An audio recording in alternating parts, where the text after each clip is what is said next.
Hello, YouTube. This is the Galley La Podcast. This is Akainu Fanboy. The other guy is Geboss. And please like and subscribe if you haven't.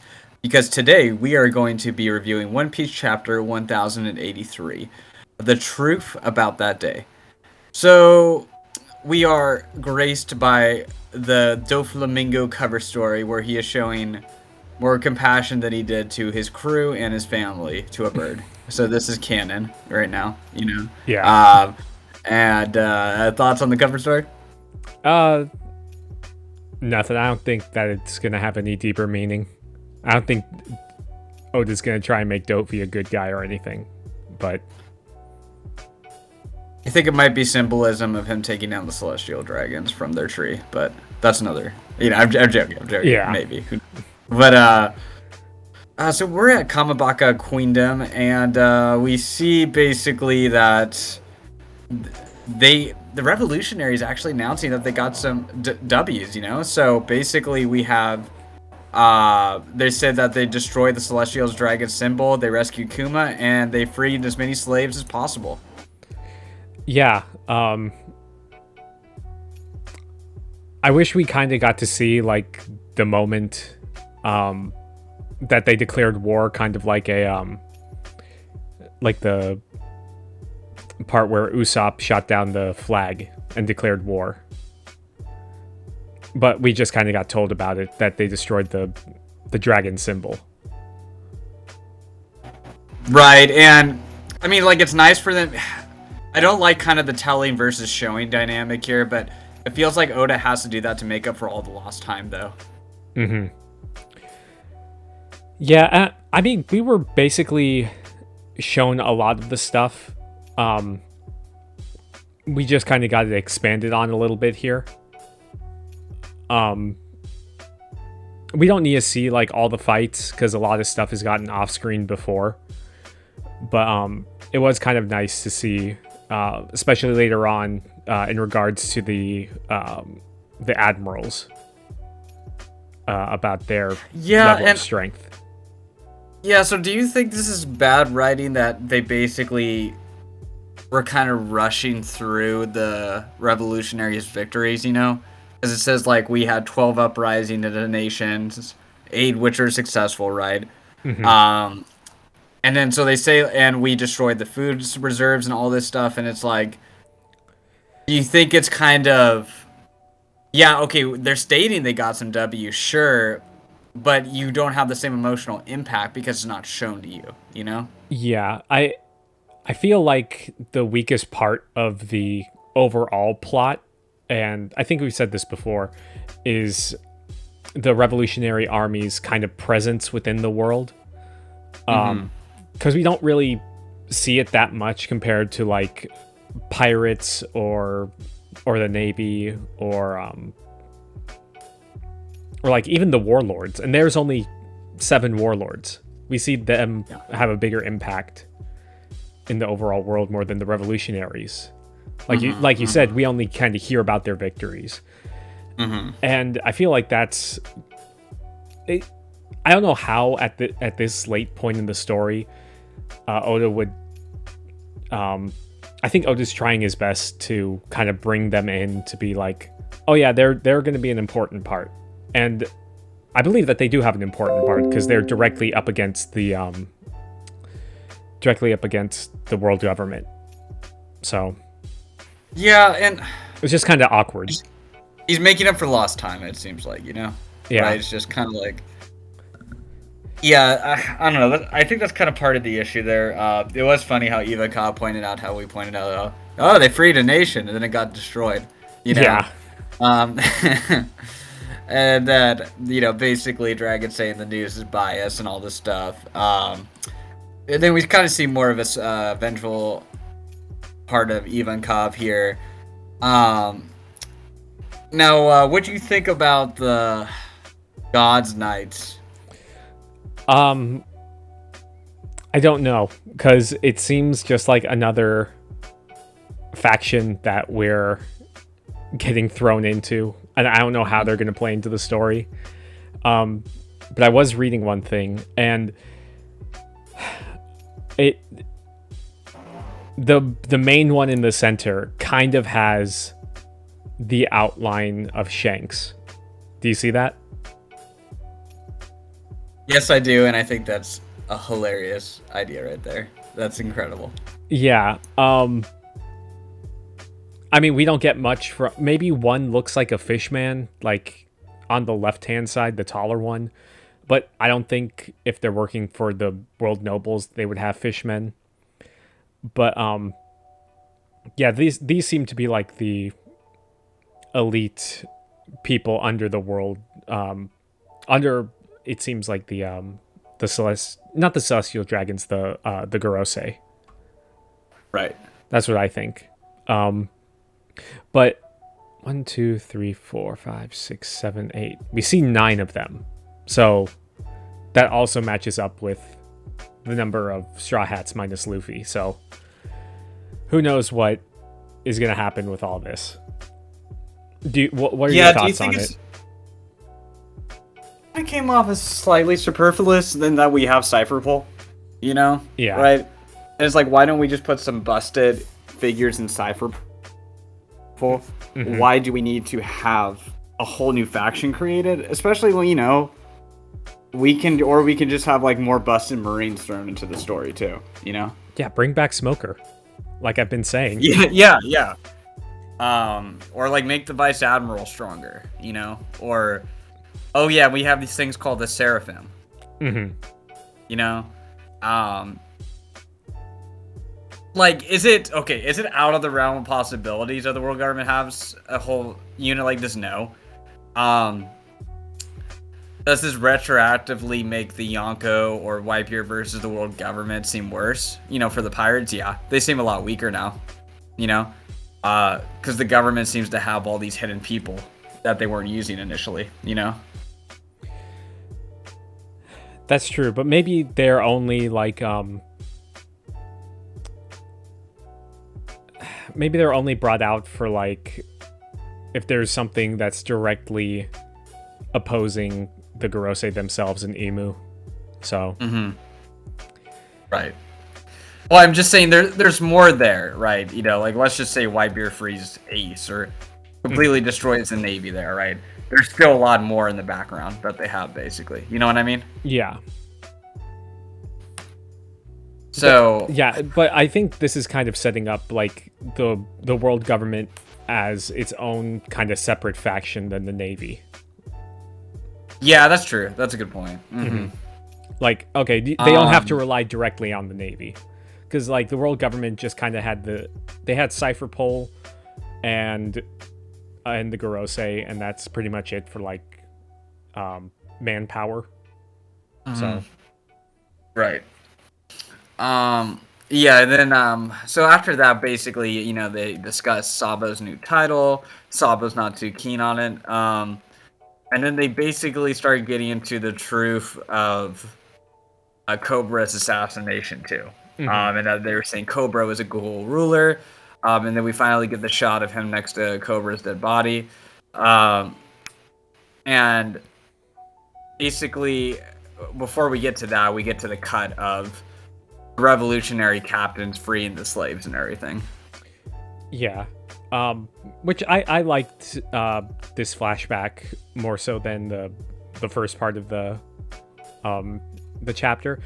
I don't know what it was. It seemed like, just kind of looking at it, the first part of the chapter seemed kind of not lazy, but very simplistic compared to other chapters in terms of like paneling and overall composition, because they're just kind of in a pretty sparse room. Well, it is the revolutionaries. Yeah, but they're also in Kamabaka Kingdom, and it should be more out there, but I don't know, that's just that's just a paneling critique. But yeah, when we see Karasu, I guess, is it a Logia fruit, you think? Yeah, I've seen people make that speculation, yeah. Yeah. Maybe it could be like a Katakuri special paramecia. where it's soot. So, which seemed weird because he seemed to have kind of more a ability where he just controlled crows.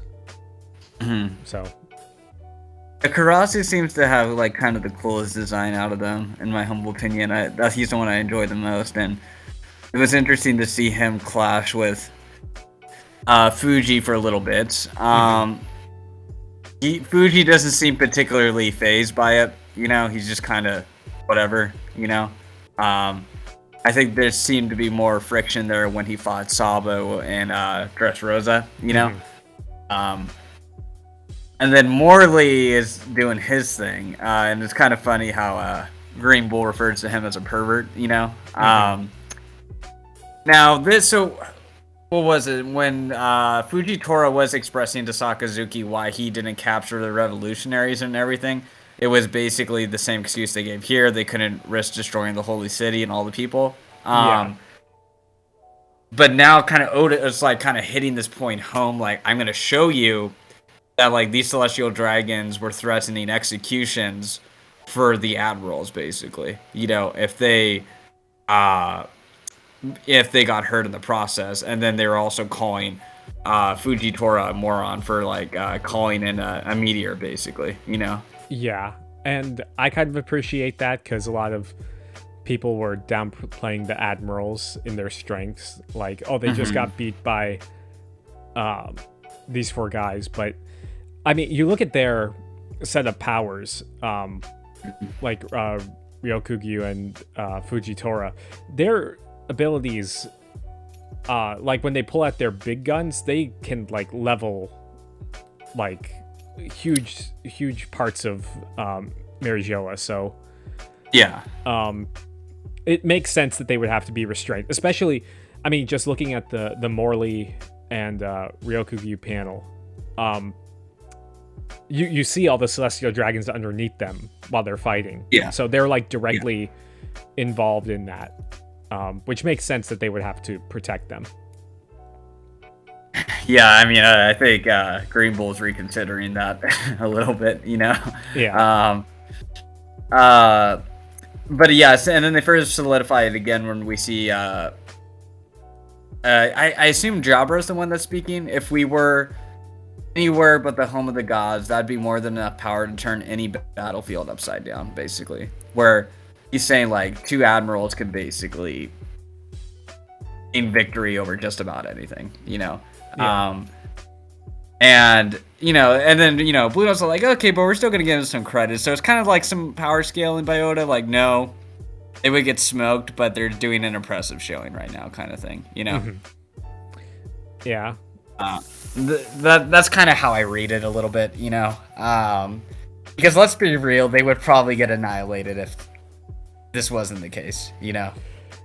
I mean, they would definitely be doing a lot more if they weren't constrained.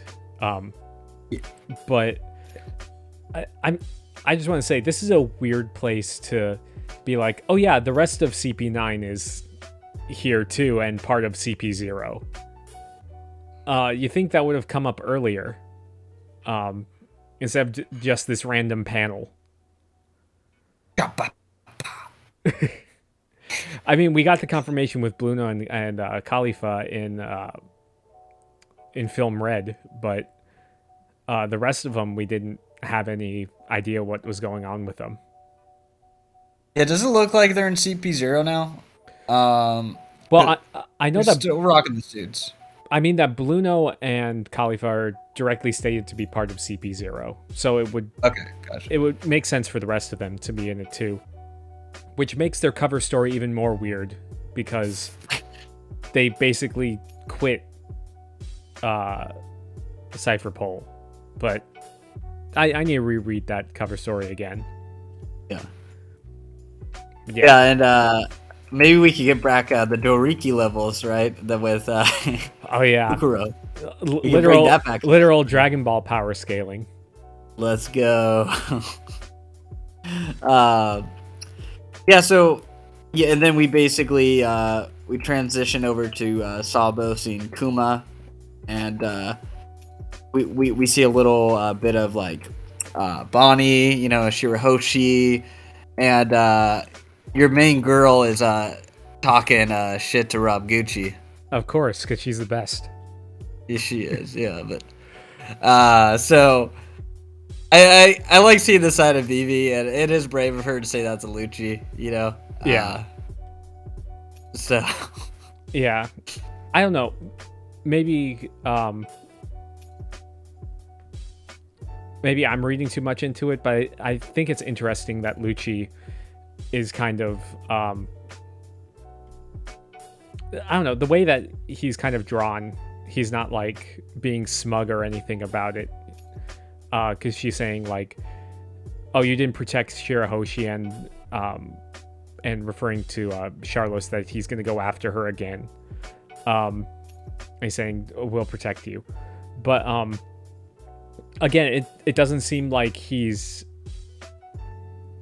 kind of into it, like before, pre-time skip, and that might kind of, because we've seen in the main timeline of Egghead how he's kind of changed his views on the government and everything, and maybe he knows, because he's with Vivi and Vivi disappears, maybe he knows kind of like what happened on her end, like, and he knows what happened with Cobra, and maybe that's what's making him question.